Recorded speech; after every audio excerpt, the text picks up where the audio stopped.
You're watching the MotionWorks IEC hardware configuration video tutorial series. This video shows how to configure and work with absolute encoders. Hi, I'm Matt Pelletier. Here's a quick preview of what we'll do in this video. First, we need to learn about absolute encoder alarm A.810 and how to clear it. Then we'll explore the basic operation of the absolute encoder and understand what's really happening at the device level.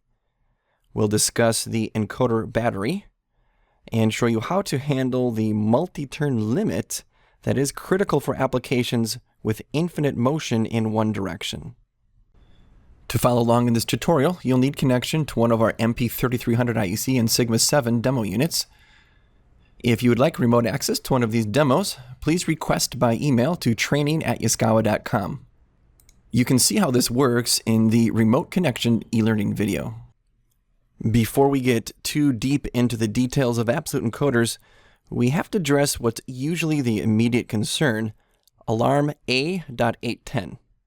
Alarm A.810 means that while the system was off, the motor's encoder had no battery, and so the absolute position was lost. Then you turn on the power, and the alarm appears. So where is this battery? The absolute encoder battery is usually located on the encoder cable inside a plastic housing. Please don't confuse it with the controller data backup battery that's on the controller itself.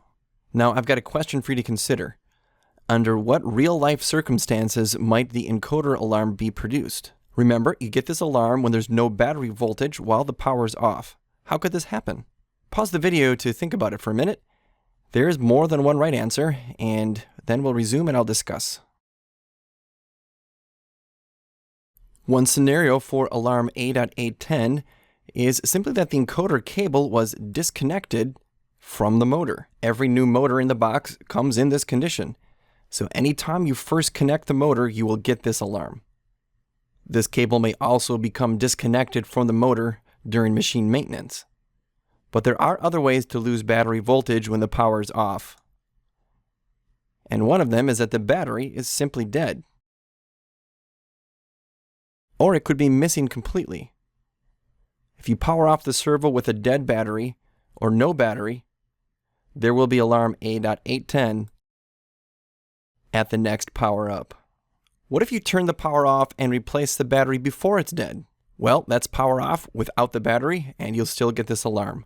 So if you can, replace the battery while the servo control power is on and you'll avoid producing alarm A.810. Okay, let's work with this encoder alarm A.810 a little bit. On the demo, by disconnecting the battery and amplifier power at the same time. So please follow along with me. First, let's update the name of this project just for organizational purposes.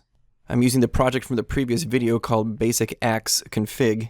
Let's go to File, Save Project As, and we'll rename this one here to Absolute Encoder. And save that as a MWT project. And the first step, if we want to produce alarm A.810, will be to set that encoder to absolute mode. You have to go to the hardware configuration, of course, and verify your IP address and connect. We'll be focusing on the Z-axis for this training. Move over to the absolute encoder tab, and there we have absolute encoder usage. Let's change that now to use absolute encoder as absolute encoder instead of incremental like we had said before. Of course, now we'll save and cycle power. All right, it says must cycle power. We don't have to do a reboot quite yet. I'll show you a shortcut just for now.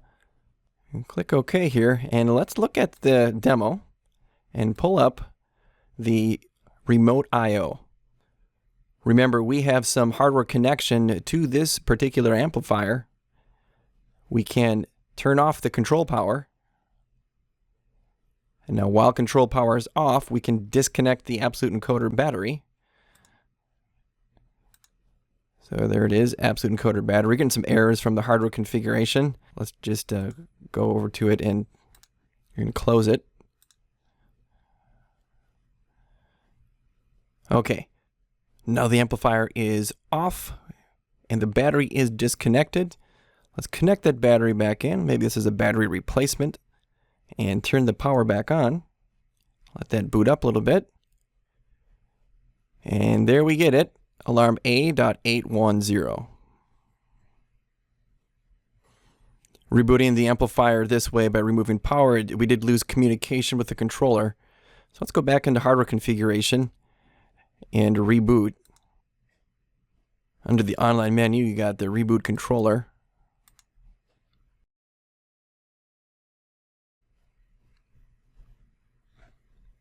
And the controller is now rebooted. So let's connect in the hardware configuration and see this alarm. Connect.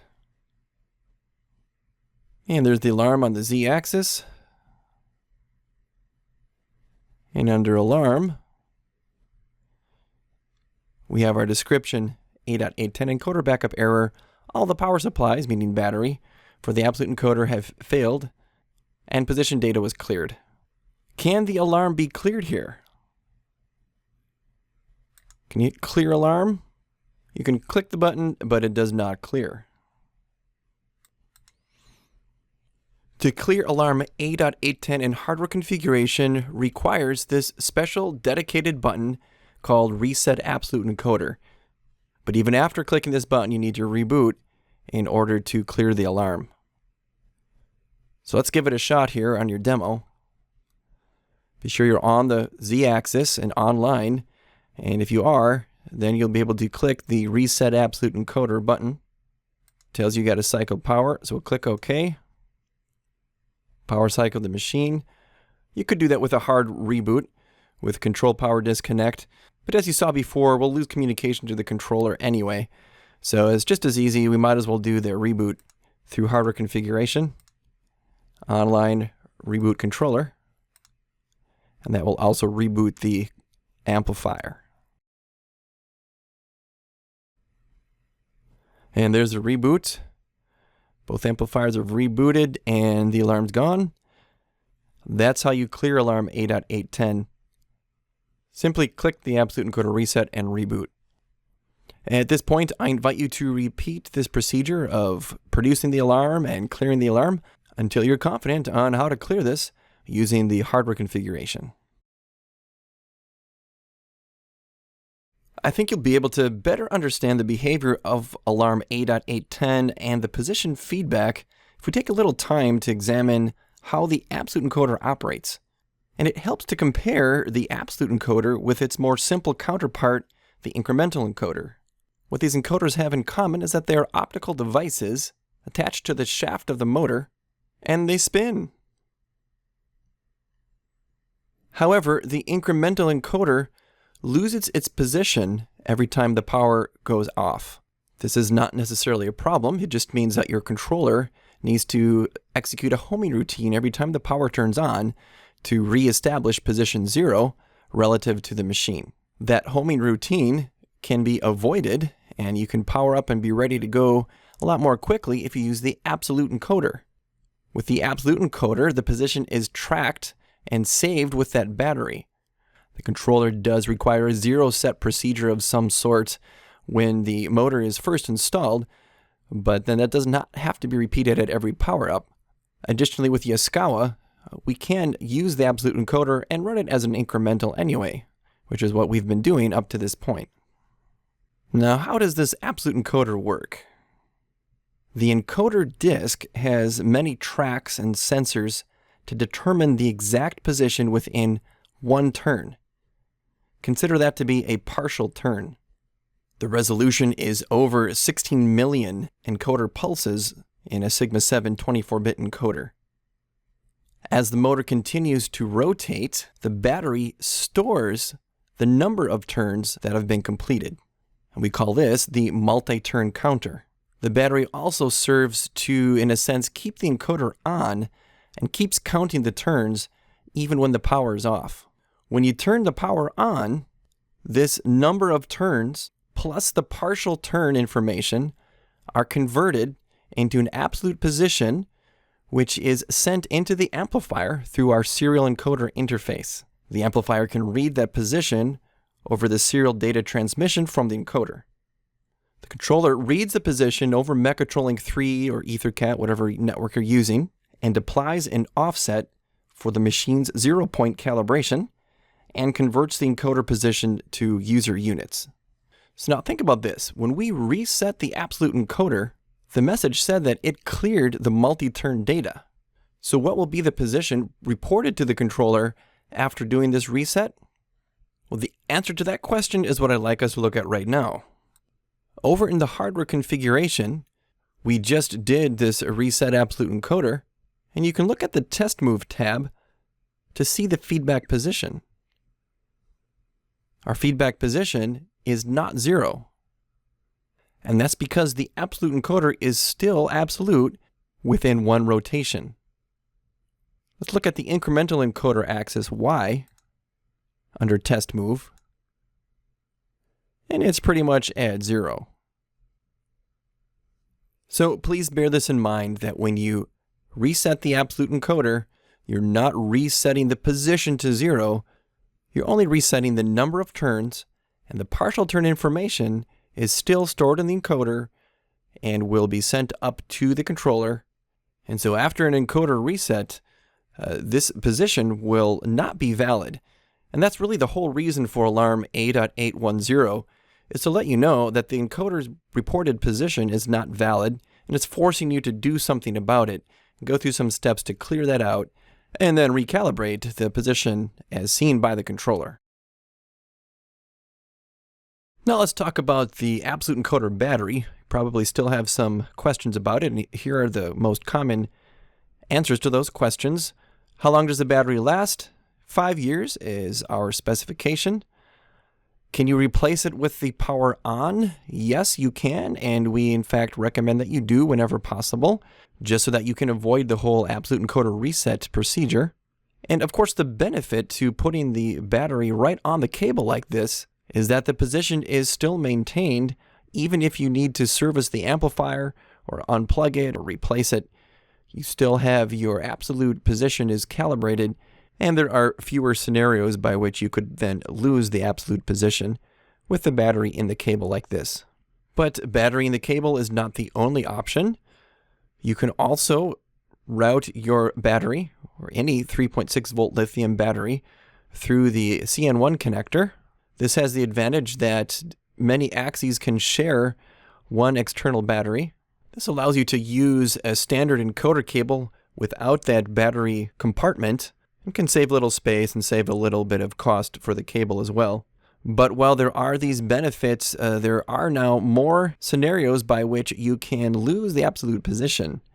Now, if the amplifier is disconnected or replaced, you will lose absolute position to that axis. And even if you simply remove this connector CN1, again, you'll lose battery power to that axis. So there's a lot more chances that you'll have to reset the absolute encoder. This just becomes a design consideration based on the requirements of your application. Now, what happens if this absolute encoder battery dies? The voltage is too low to operate the absolute encoder. Well, you have two options here. Either an alarm will be generated or a warning will be generated. And let's look at the difference between these. Of course, alarm means the servo's off and warning is just a code. But there's also a difference in the detection timing of the battery voltage. With an alarm, the battery voltage is only being monitored within the first 4 seconds after power up. The logic behind this is just that you really don't need the battery after the power is on. If you set the warning, then the battery voltage is monitored continuously as the machine runs. I can see how in some extreme cases, if you leave the machine on for a long time, the battery itself is really not required, but it still can break down over many, many days just due to shelf life. And in that case, when you turn the power off and on again, you'll get alarm A.830. But if instead you had set this parameter for low battery warning, you would get this warning during the machine operation instead of at power up. And you could feasibly change the battery while the power is still on and avoid having to perform the absolute encoder reset and then recalibrate your zero position. Why don't we take a look at this in the hardware configuration. It's under the Absolute Encoder tab, and it's called Low Battery Voltage Alarm/Warning. Let's go through this exercise together and try to produce this battery warning so you see how it works. We'll use the remote I/O interface to disconnect the battery when the power's on, and then let's set that parameter and see what the difference is if the battery is lost while the power's on. Okay, pull up your remote I/O interface panel and let's focus on the bottom section here again. Right now, at the default setting, if you remove the Absolute Encoder battery, nothing happens. You really don't need the Absolute Encoder battery if the power's on, so why should there be an alarm or a warning? Let's turn that back on. Now let's make a parameter change in hardware configuration and turn on this warning option. Of course, we need to save and reboot. Let's do that. And now to reboot, just as usual, reboot controller.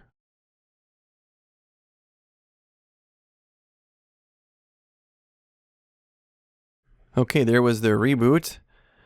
And now with this new setting, while the power's on, remove the Absolute Encoder battery. And we got A930. It's kind of a good feature. If you lose the battery or the battery voltage just goes low due to age or for whatever reason, you'll immediately have this alarm and then you can do something about it. Now, what do you think here? If we reconnect the battery, will that alarm go away? Definitely not. But in the hardware configuration, you can connect. And let's look at the Z-axis and see if we can clear that alarm. Z-axis alarm clear, and it's gone. No more alarm. But why wait for an alarm or a warning? Why not schedule replacement of the battery every 5 years? We do recommend that you purchase fresh lithium batteries from Yaskawa. You don't want to have old batteries that have been in storage for many years. That will just decrease their life and the likelihood of machine downtime due to a dead battery. The final topic on Absolute Encoders is the multi-turn limit, which becomes critically important when you use Absolute Encoders with any type of really interesting mechanical systems, particularly axes that have infinite motion possible in one direction, machines like conveyors and rotary tables, because the multi-turn counter does have an upper limit of 65,535 turns. Upon completing 65,536 turns, the multi-turn counter resets to 0, just like when we do an Absolute Encoder reset. Therefore, this is the maximum position that the Absolute Encoder can retain. And while this is more than enough for ball screws and actuators that have a limited number of turns in their range of motion, the maximum is easily exceeded on rotary tables, conveyors, augers, or other mechanisms that are capable of what we'd call infinite motion in one direction. When the multi-turn counter resets to 0, this becomes machine position 0 at the next system power-up. This position 0 is potentially incorrect. Why? Because the multi-turn counter counts the number of motor turns, not the number of machine rotations, or the number of machine cycles. Probably the easiest way to visualize this is with a rotary table and a gear ratio between the motor and the table itself. And you can see that the number of motor rotations does not equal the number of table rotations. For this reason, we have the parameter PN205, the multi-turn limit. And you need to set parameter PN205 to a number of motor turns that corresponds to an integer number of machine rotations. Here's an example which we will implement. Consider a rotary table driven through a 29-7 gear reduction, starting at position 0 of the motor and position 0 of the table. How many turns of the motor until both the motor and the table are both at that starting position again? When the motor has moved the full 29 turns, the table will have moved a full 7 rotations, and both motor and table are back where they started. This would be an acceptable position for the multi-turn counter to reset back to 0. In this case, you would set PN 205 to 1 motor turn less than 29. 28, therefore, is the limit of the multi-turn counter, and the counter will reset upon completing the 29th turn. This rule works pretty well for rotary tables and other mechanisms where both the machine cycle and the feed constant match. You just set PN 205 to 1 turn less than the number of gear ratio input rotations, or 1 less than any multiple thereof, as we're showing down here in this graphic. Let's implement this rotary table example on the Z-axis. So please go online and adjust the hardware configuration as necessary. You can pause the video now, and I'll show my solution when you resume.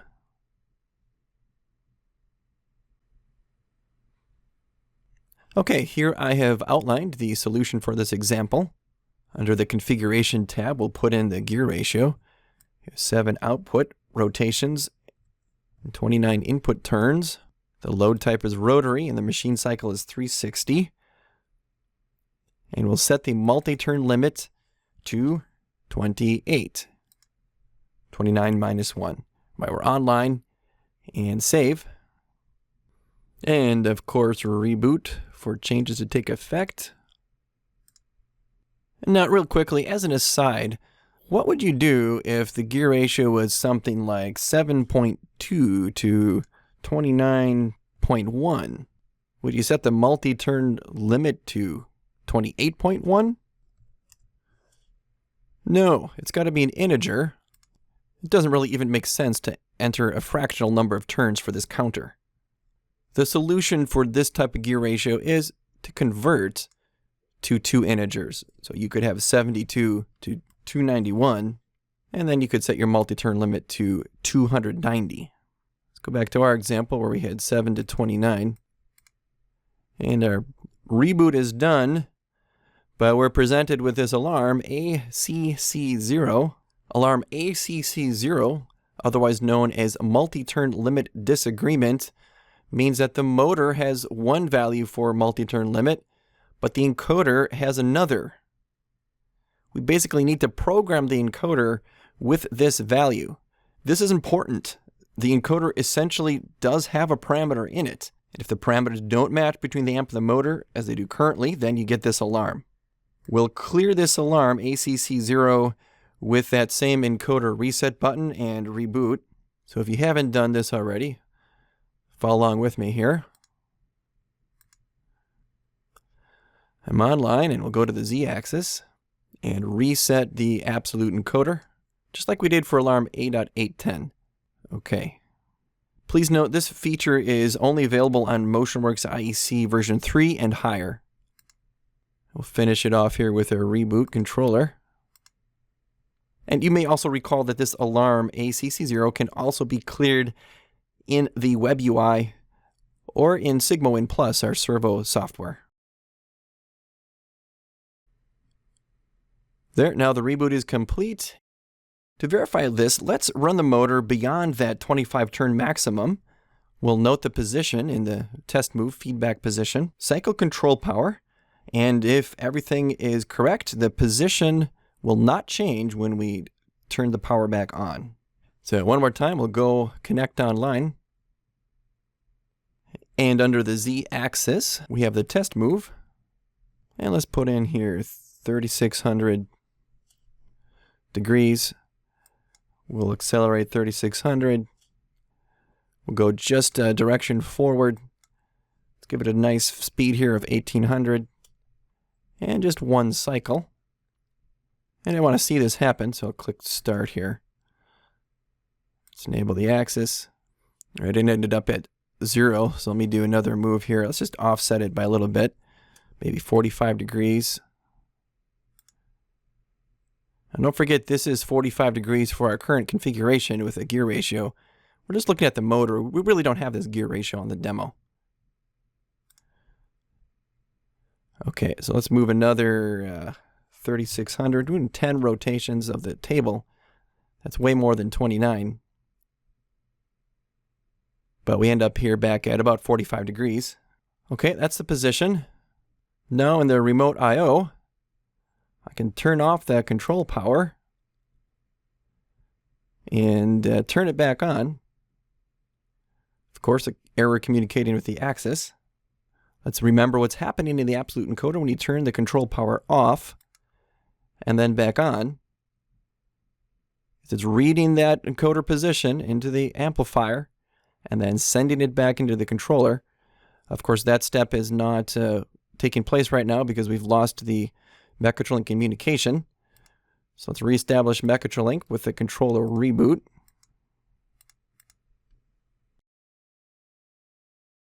And now after the reboot, you can go back online here.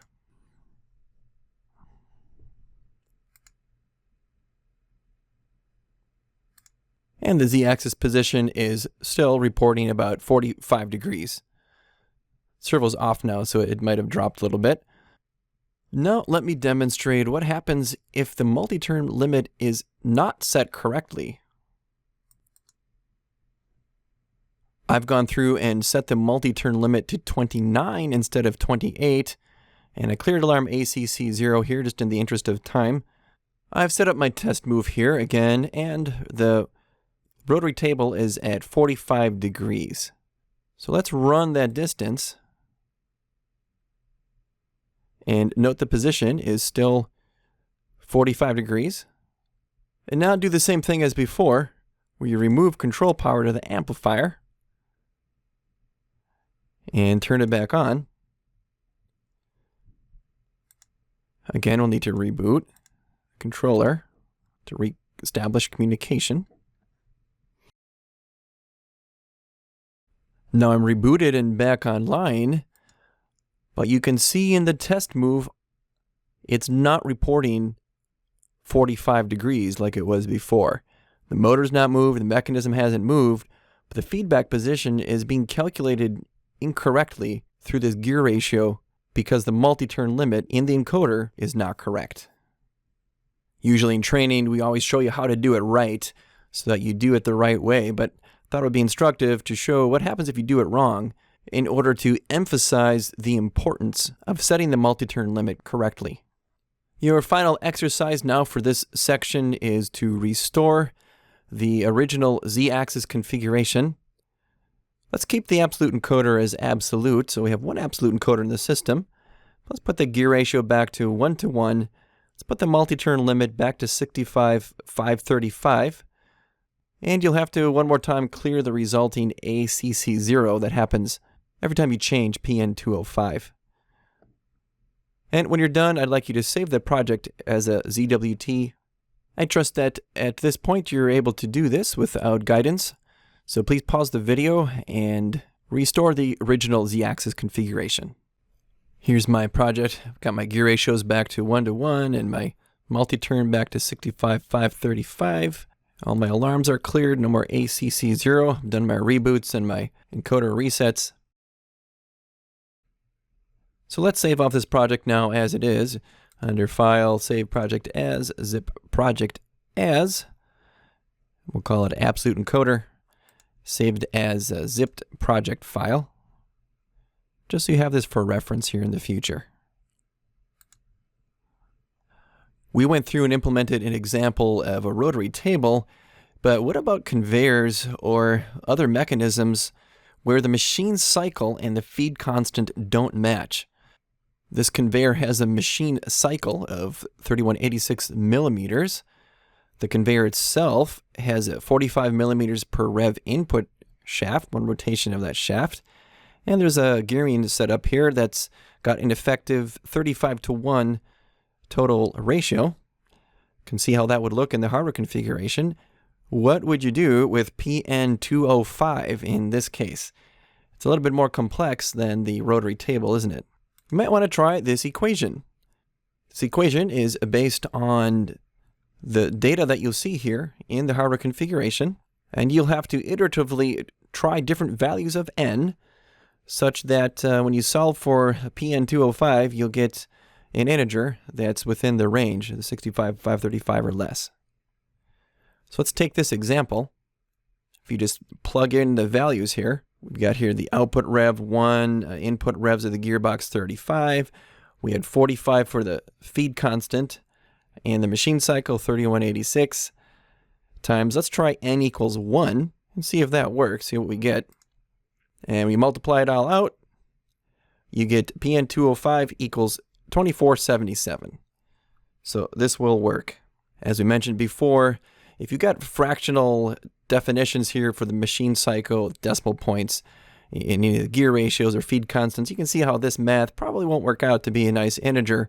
And you may have to do some intelligent manipulation of your data in order to get an integer value when you solve for parameter PN205. And now for a closing remark, for those of you who will be working with the code and absolute encoders, Yaskawa has this function block that we've created called Absolute Position Manager. It's part of the PLC Open Toolbox user library. I'll just pull it up here real quick. You got to open one of your POUs. I know this is not a programming class, but you can find that PLC Open Toolbox. It's the top one here, Absolute Position Manager. If you get into programming, one thing you'll want to do all the time is right-click and look at the help, where there's good explanations for how this works. This block will allow your code to more elegantly handle the details of absolute encoder that we've discussed here today. When the block is enabled, it's constantly checking for the alarms ACC0, A810, and a few other ones related to absolute encoder. When they occur, there will be an alarm ID on the output, and you'll be able to reset them through the code, and however you want to program that, right through this input, reset encoder, instead of going through hardware configuration or the web UI. And as I hope you now understand, when the encoder is reset, the position after reboot is affected, and that's why we have the position valid output. It's going to indicate whether that position is valid or not, and only if you use the set position input after one of these alarms will the position valid output of this block be set to true. This really is a must-use block that makes absolute encoder usage a lot easier to implement and a lot more full-featured, and allows you to work a lot of these functions into your code and into your HMI or different maintenance screens that you may have in your HMI. That about does it for absolute encoders. Thank you for watching this video, and remember yaskawa.com/IEC for more information on the MPiec product line.